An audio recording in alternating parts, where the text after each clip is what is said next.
It's another alleged gameplay video. Welcome back to the game room.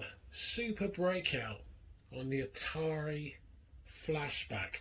This will be interesting because obviously in normal life you would need the paddle controller. So we do have this on the VCS sitting up there nice and pristine, and we also do have the paddles. What I should have done is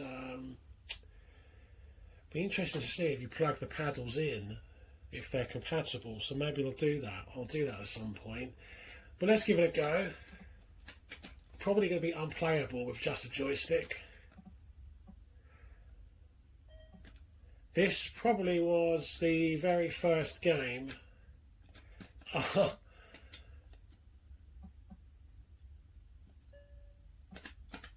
probably the first Atari game I ever saw running as a kid, and I ever played. I never forget it. We went down to see my grandparents, and my uncle was down there as well. Obviously my uncle was quite young at the time, and no doubt he was into his tech and everything else, and he bought himself an Atari. I'll never forget it. We got a VCS wired up onto my grandparents' TV in the front room, and it was Breakout. I was just completely mesmerised that you could do that kind of thing, you know, on a front room TV. You could actually play a game. You know, and then I learned that you have these cartridges that you could take in and out, and you know, get additional games, and it was just a revelation, really. It really was. Oh, we're not doing very well at that. I want to start again. It really is hard with a joystick. You know, you've got no real precise control like you've got with the paddles. God, how many incarnations of this game have there been?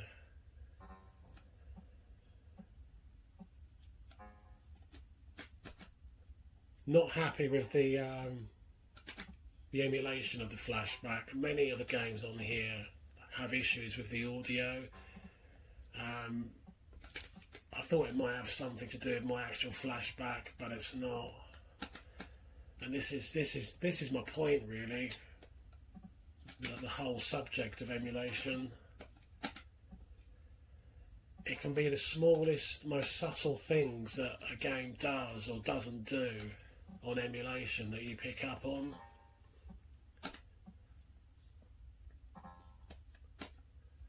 I always found it funny years ago. I don't know what channel it was, but a guy was looking at, and you know, he was being really down on Pac-Man on the Atari VCS as usual. But the funny thing was, as I was watching it, now and then Pac-Man would glitch, and he would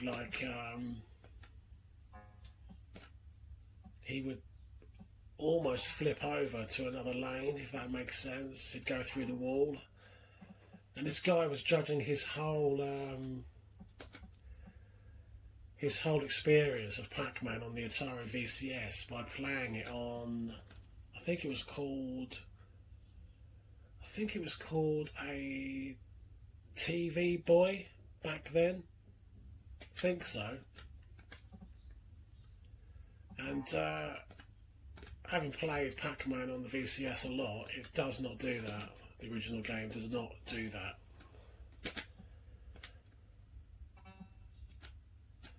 Yeah, this is terrible without the paddles. I'll have to break out the paddles and see if they will work. I doubt it. But then again, if it's straightforward emulation, surely they should work.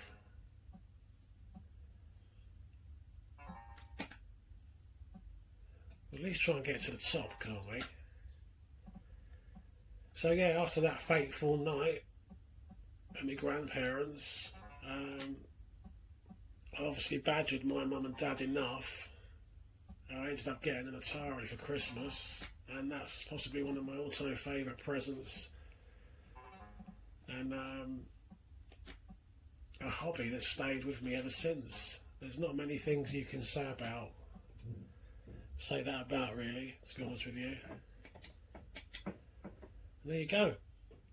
There you go. Super Breakout on the Atari Flashback. Take it easy. He got snot.